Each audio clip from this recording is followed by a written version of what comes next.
Shukuru viongozi wangu wa ACT Wazalendo kwa kuniamini na kunipa nafasi ya kuweza kuja kuwakilisha wananchi wa mkoa wa Kusini katika baraza hili. Pia nawashukuru wananchi wa mkoa wa Kusini kwa kuniamini na kunipa upendeleo maalum kwa ajili ya kuja hapa na kuweza kuwasaidia. Tupo tunafanya kazi na tunapambana kwa ajili ya nchi na Zanzibar yenye mamlaka kamili. Mimi kwa kuanza na bajeti hii, naomba kuweka nia ya kuja kuzuia vifungu vifuatavyo kama nitakuwa sijapata majibu ya kutosha. Kifungu 044, kifungu 011, kifungu 041 na kifungu 043 na kifungu 03 kuhusiana na maegesho. Kwa kuanza na maelezo yangu kuhusiana na bajeti hii, naanza na kuhusiana masuala mazima ya vitambulisho. Kwa upande wa vitambulisho, tunaona kama wananchi wetu wanapata shida, Mheshimiwa Mwenyekiti, kwa ajili ya vitambulisho. Vitambulisho imekuwa ni jambo moja zito na baya. Kama tunavyoona, vijana wetu wengi tayari washafika miaka 18, lakini wakienda kwenye suala la vitambulisho wanaambiwa kwamba lazima waende wakahakiki vyeti. Na wakienda kuhakiki vyeti, jambo ambalo linasikitisha, maanake niseme linasikitisha, unaambiwa lazima ukahakiki cheti, na ukifika kwenye kuhakiki cheti unaambiwa urudi baada ya miezi mitatu kuja kupata jibu. Umeenda na cheti chako original, kuja kuhakiki ni kama dakika 5, unaambiwa uje baada ya miezi mitatu, na hiyo miezi mitatu ukienda na ukirudi unaambiwa cheti hakijaonekana. Jamani, vitambulisho hatuvitumii kwa ajili ya uchaguzi. Vitambulisho tunatumia kwa ajili ya mambo mbalimbali. Vijana wetu wanataka kusoma, vijana wetu wanataka hata hospitali siku hizi unaambiwa uende na kitambulisho. Lakini kumekuwa na ukiritimba kuhusiana na swala lazima la vitambulisho. Kwa hiyo naomba Mheshimiwa Waziri atuambie ni lini wananchi watakuwa huru kupata hivi vitambulisho bila kupata usumbufu.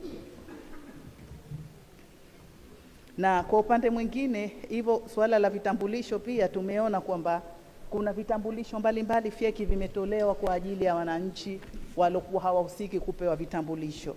Kwa upande wangu mimi nimeshuhudia, kuna kijana wa Kibara, kuna sehemu kulikuwa kuna kampuni ilitaka kutoa nafasi za kazi, na moja ya masharti ilikuwa ni kupata kitambulisho cha Mzanzibari. Kijana alikuja nacho kitambulisho, bahati nzuri sheha alikuwa makini, akamgundua akasema hichi sicho kitambulisho, na baadaye yule mtu akatolewa, hakuruhusiwa kuingia katika zile nafasi. Kwa hiyo naomba Mheshimiwa Waziri wa Tawala za Mikoa, kwa vile vitambulisho ambavyo mnavijua hivi vilitolewa kwa shughuli za uchaguzi na vinajulikana sio sahihi, vinajulikana viko wapi, na vikusanywe kwa ajili ya watu kurejeshwa, destroyed, vikachomwe, halafu tubakishwe Zanzibar, tusije tukafika tukawa kama Pakistani na Irani na wapi huko. Watawazawa wamekuwa hawana nafasi, na walokuwa na nafasi walokuwa ni wageni. Kwa hiyo tunaomba vitambulisho vya Zanzibari vikimaliza kutumika kwa shughuli iliyokuwa hazifai, basi virudishwe na tupewe tulokuwa tunahusika, na sio kwa ukiritimba. Asante. Na swala jingine la upande wa kwenye vitambulisho, pia kuna swala lazima la vyeti. Nimeshuhudia kama mwezi mmoja nyuma nilienda sehemu ya kutafuta cheti cha kuzaliwa. Bahati nzuri cheti cha mmoja kati ya watoto wangu herufi zilikuwa zimekosewa, baada ya kuwa Muhammad ikawa Mohamed. Baadaye kuenda kurudi na kuulizia, jamani, vyeti ambacho nimepatiwa kilikuwa yani kina hiyo kasoro. Yani nilichokikuta kimenisikitisha kwamba natakiwa nilipe 30 kwa ajili ya kurekebisha herufi moja ya nani. Jamani, cheti ni mali ya serikali. Sisi tunapata vyeti kupitia serikali. Na tukienda tukiomba cheti kama sasa hivi, masharti yake uambatanishe kitambulisho cha mzazi, uambatanishe cheti cha kuzaliwa na vitu mbalimbali. Kwa hiyo afisa anayetengeneza vyeti anatakiwa awe makini na herufi na mambo mengine. Wakati nafanya mtihani form 4, kuna mwanafunzi mwenzangu alikosa kufanya mtihani kwa sababu ya herufi. Alikuwa baada Mbaruk akaandikwa Mbaruk. Kwa hiyo ni jambo la kuwa makini. Kwa hiyo tunaomba waziri ajitahidi na wizara yake kuhusiana na hili swala la watengenezaji vyeti na vitu vingine. Na pia tuondoshe haya mambo mengine ya kuhangaisha wananchi kwa jambo lao la msingi. Jamani, cheti cha kuzaliwa ni jambo la msingi na tunavitumia kwa mambo mbalimbali, na tunahitaji kwa ajili ya sisi wazee. Tunaambiwa mtoto akitaka kusoma ulete cheti cha mzazi. Cheti cha mzazi, ikiwa unaenda kule miaka mitatu hujapata cheti, wakati nchi za wenzetu once unazaliwa hata hujatoka pale leba tayari ushaletewa kila kitu chako. Jamani, twendeni na wakati. Tuna tehama, tuna mambo mbalimbali ya kisasa tunaweza kutumia kwa ajili ya kurahisisha haya mambo, lakini sio kwenda kukaa pale wizarani kwa muda wa asubuhi mpaka jioni, unakuta kina mama na watoto wachanga wanalia eti wanasubiri vyeti vya kuzaliwa vya watoto.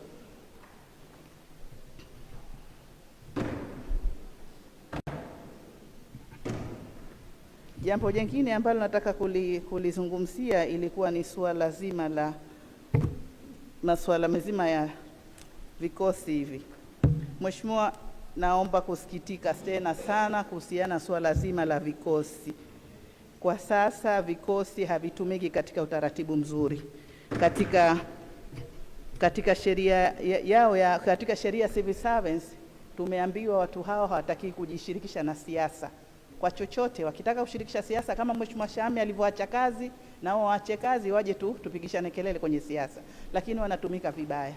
Wakati wa uchaguzi tumeona jinsi vikosi vilivyotumika vibaya na vikafanya mambo mbalimbali ya ajabu vya Mheshimiwa. Taarifa Mheshimiwa Mwenyekiti. Naam Mheshimiwa. Mheshimiwa Mwenyekiti, naomba kumpa taarifa Mheshimiwa mzungumzaji wakati wa Endelea Mheshimiwa. Asante. Naomba kumpa taarifa tu kwamba wakati wa uchaguzi ni mambo ya kisheria, kwamba hawa watu wa vikosi vya ulinzi na usalama hutumika katika kulinda mali za watu, mali za serikali, pamoja na kuhakikisha kwamba uchaguzi unakuwa ni amani na utulivu. Kwa hiyo anapozungumza kwamba hawa walinzi au watu wa vikosi kutumika mambo ya kisiasa, tutakuwa hatuwatendei haki, kwa sababu ile sheria ndivyo inavyoelekeza. Asante sana Mheshimiwa Mwenyekiti. Mheshimiwa, sipokei taarifa kwa sababu jambo ninalozungumza nalizungumza kwa ushahidi. Mimi mwenyewe ni mmoja wa ushahidi na nimelishuhudia, kwa hiyo sipokei taarifa yake. Naomba niendelee na muda wangu ulindwe. Naomba ulindwe. Taarifa. Mheshimiwa. Asante Mwenyekiti. Kanuni ya 62(3) nilikuwa namwomba mchangiaji atoe ushahidi anayoyasema.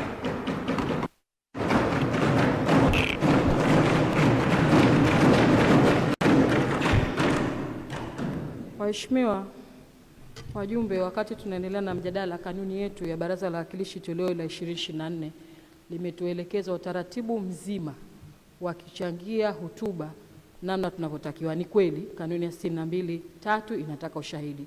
Sasa Mheshimiwa, kama ushahidi huo haupo, na kuomba uendelee na kuchangia, aidha nitatumia kanuni ya 66(1) kukatisha mjadala. Nashukuru. Mheshimiwa, asante kwa taarifa, lakini kama nilivyosema sipokei taarifa na maelezo yako nimeyasikia. Asante Mheshimiwa. Kwa upande wa vikosi nimesema kwamba kwa upande wa vikosi kama nilivyotangulia kusema, maelezo yangu bado sijayaacha na wala sijanani. Kwa upande mwingine Mheshimiwa, katika suala la KMKM na nimesema nitazuia hili kwa sababu kuna wafanyakazi wa KMKM ambao tayari walikusha kufikia umri wao wa kuweza kutumikia taifa miaka 15 kwa utaratibu kwa utaratibu wa sheria ya Jeshi la Polisi kutumikia serikali, lakini kuna vijana au kwa sasa ni wazee wametumikia kwa muda wa miaka 15 na baadaye wakastaafishwa au wakastaafu kisheria, lakini mpaka sasa hivi cha kusikitisha watu wale hawapatiwi haki zao kama wafanyakazi wengine, pensheni na vitu vingine, licha ya kujulikana kwamba wale tayari walisha kufikia umri wa miaka yao ya kutumikia kisheria serikali imeweka zaidi, lakini sheria iko tofauti. Kwa hiyo nilikuwa nataka maelezo kwa Mheshimiwa Waziri anaambie kwa nini vijana wale au watu wale mpaka leo hawapatiwi stahiki zao, licha ya kwenda sehemu mbalimbali kudai haki zao kama mahakamani, sema na rais na viongozi mbalimbali wa nchi kwa ajili ya kudai zile stahiki. Kwa hiyo nilitaka niombe nipate maelekezo kwa nini na walikuwa wanastahili kulipa pensheni na mambo mengine. Halafu kitu chengine pia Mheshimiwa, katika lilonifanya nipelekee kuzuia vifungu katika ofisi hii kwamba katika ofisi kuu kuna malalamiko mengi ya vijana waliokuwa hawapati stahiki zao kama posho za kusoma na vitu mbalimbali ambavyo wanatakiwa wapatiwe kwa mujibu wa utaratibu, lakini hawapatii. Kwa hiyo pia tunataka tujue hawa walokuwa kuna maposho wanakaa usiku, wakati mwingine wanafanya kazi ngumu, lakini yani wamekaa kama watumishi walokuwa kwenye nyumba ya mfalme na vitumishi, wakati nchi ni ya kwao. Watu wanafanya kazi kwa mujibu wa utaratibu na sheria zilizowekwa. Kwa hiyo nataka kujua kwa nini hawa hizi stahiki zao mpaka leo bado zimezuiliwa na hawajapatiwa, na ndio tuko katika bajeti. Kwa nini isiombwe pia kwamba tunataka pesa fulani kwa ajili ya kuchangia au kuwalipa watu 1, 2, 3? Nataka maelezo kutoka kwa Mheshimiwa Waziri pia.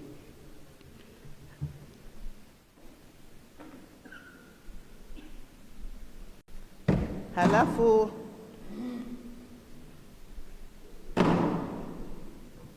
kitu chengine Mheshimiwa, nataka nizungumzie kuhusiana masuala mazima ya haya masoko. Mheshimiwa, katika kipindi cha karibuni au kipindi cha sasa tunaona mvua imekuwa kubwa. Tumejengesha masoko mbalimbali kwa pesa nyingi, mabilioni ya pesa, na ni pesa za wananchi walipa kodi wanyonge. Lakini ukiangalia masoko yale Mheshimiwa, hayana viwango. Utakuta masoko yanavuja kama vile chungio. Mheshimiwa, haya yote yanapelekea wananchi wanakata tamaa, wananchi wanakuwa hawana imani na serikali kuhusiana na masuala haya. Serikali imetoa pesa kwa ajili ya kufanya mambo fulani, lakini matokeo yake inapelekea mambo mabovu kama hayo. Na haya yote Mheshimiwa, mimi kwa upande wangu naona yanatokea kwa sababu ya usimamizi mdogo wa watu wafanya kazi, ukosefu Mheshimiwa yani tunatoa tenda zinatakiwa zifuate sheria ya manunuzi, lakini tunatoa tenda kwa kufuata siasa. Hatumwangalii nani uko bora, pesa gani itatufaa, lakini matokeo yake Mheshimiwa Mosa yeye ni mtoto wa fulani, ana kampuni yake, wacha tumpe, hatuzingatii mambo mengine. Mheshimiwa, nchi ni ya kwetu sote. Nchi ipo kwa ajili ya wananchi. Tukiwa tutakwenda hivi, tutapelekea kila siku wananchi wanalalamika, wanailaumu serikali. Kumbe serikali wakati mwingine tunatakiwa sisi ndo tuionyeshe kuna kitu gani. Tukiwa tunakaa serikali inatoa pesa, inatoa tenda kwa mujibu wa utaratibu, lakini tunafanya mambo yalokuwa hayana maana, si jambo zuri kwa kweli. Tuendeni kwa mujibu wa wananchi, na tukifanya lolote tujue Mwenyezi Mungu anatuona na tunafanya kwa ajili ya tuna destroy maisha ya watoto wetu mbele. Sisi hapa sasa hivi, mimi hapa ni Mheshimiwa Moza, kesho mimi nitakuwa Moza niko nje, kesho mjukuu wangu atakuwa. Kwa hiyo tujitahidini, tukifanya haya mambo tusifanye kwa sababu leo mimi nitapata pesa nitie mfukoni, kesho nasahau kijukuu changu na kituku changu itakuja kutumia. Kwa hiyo twendeni kwa utaratibu kujua kwamba tuna kesho, hatuko hapa leo tu. Tuangalie ni future.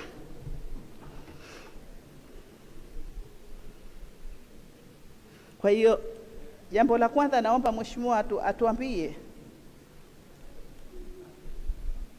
kwa nini inatokezea au kwa sababu gani ilopelekea mpaka yale masoko yaliokuwa tumeyatengeneza ikawa hayako na viwango. Labda naona Mheshimiwa atakuwa nayo majibu kuhusiana na haya.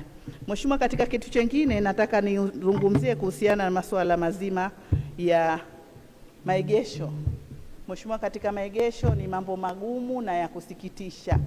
Kama Darajani, mara ya mwisho nimeenda nikapaki gari, nilikuwa nimewahi kuzungumza hapa barazani, ilikuwa kama saa 5 za usiku. Nikaja nikagongewa na ambua pesa ya parking. Nikauliza pesa ya parking najua kwa utaratibu wake mwisho saa 12, lakini leo mpaka sasa hivi nadai pesa ya parking. Inakwenda wapi hii pesa? Unadaiwa pesa ya parking kuambui receipt ala vitu vingine. Halafu kuna siku nimeenda hivyo hivyo nataka kulipia na nimelipia parking na mbona deni. Hana deni kiasi gani? Naambia 5,000. 5,000 nikatoa nikalipa. Nimekuja baada ya siku 2 3 na mbona deni kiasi gani? 5,000. Kwa hiyo Mheshimiwa, naomba serikali isimamie kuhusiana masuala. Wananchi tunaumia, wananchi tunateseka kwa mujibu wa hawa wafanyakazi waliokuwa si waaminifu. Kwa hiyo hili lote lipo katika wizara hii. Mheshimiwa Waziri, haya ni mambo yako, tunakuonesha. Tukikaa hapa tukisimama hatusemi kwa sababu ya kuwa labda tuna mhemko wa kisiasa au vitu vingine. Tunasema kwa sababu nchi inatuuma. nchi ni ya kwetu na tunaona mambo yanavyokwenda si katika utaratibu wa kibinadamu. Mwisho wa siku sisi na familia zetu tutapata matatizo mengi pamoja na sote. Bosi wangu kipindi cha nyuma aliwahi kuzungumza, sote tumekunye chupa moja kama togwa. Likitokea tatizo ikifanywa hivi hakuna anayebakia. Kwa hiyo tuwe wazalendo wa nchi yetu. Mheshimiwa, na kuhusiana masuala mazima ya masheha, kwa kweli masheha wanasikitisha. Masheha inafikia kipindi mtoto wake wa kumzaa anasema simjui kwa sababu ya mambo fulani. Jamani, uzalendo ni kitu muhimu. Sheha umewekwa kwa masuala ya fulani ya kuweza kufanya kwa kujisaidia jamii. Lakini leo sheha nakwenda nataka kitambulisho kwa ajili ya kufanya mambo ya kawaida ya jamii, naambiwa sikujui. Sheha huyo kama sasa hivi katika utaratibu wa matibabu kuna kipande unapatiwa kwa ajili ya kwenda hospitali yoyote kwa ajili ya kutibiwa. Lakini vipande vile ukiuliza hospitali unaambiwa vinatoka kwa sheha. Mara ya mwisho nimepeleka mgonjwa wangu hospitali mjamzito, naambiwa hatotibiwa mpaka apate kitambulisho. Kitambulisho napata wapi? Naambiwa uende kwa sheha. Matokeo yake pale bahati nzuri katika mtu alikuwa tumefuatana naye alikuwa ni mkunga, akampokea nje ya hospitali. Si kitu kizuri kwa kweli. Kama tunafanya mambo tuwaelekeze vizuri. Kuna mambo kipindi cha uchaguzi sawa, tunajua ni kipindi cha homa ya uchaguzi na mambo mengine. Kikiisha uchaguzi, nchi ya kwetu tuishini kwa amani na kwa upendo, tusiishi kwa ajili ya mambo mengine haya. Asante Mheshimiwa Moza, naomba umalizie. Asante, nashukuru. Mheshimiwa, kitu chengine ambacho juzi nilikiona katika TV nikasema nikizungumzie nikipata nafasi ni kuhusiana na masuala mazima ya leseni feki. Nilimwona Mheshimiwa Meya wa mjini alienda kwenye maduka na kukuta leseni ambayo mimi kwa upande wangu mpaka sasa hivi yananiumiza kichwa. Nasema leseni feki itatokaje kama wafanyakazi wa serikali tumewasimamia, kama watu wanawajibika ipasavyo? Atapataje muhuri? Wamezionyesha mimi nilokuwa sijui feki na nini nitajua ni nini. Kwa hiyo ni wazi kwamba hawasimamiwi watendaji wa serikali inavyopaswa. Kwa hiyo tunatakiwa tuwasimamie ipasavyo ili waweze kufanya wajibu wao, na kama watachukuliwa hatua tuwachukulieni hatua ili swala lisitokee tena. Mheshimiwa, naomba kuzuia vifungu kama nilivyotangulia kusema mpaka nipatiwe maelezo ya kutosha kuhusiana nayo niliyozungumza.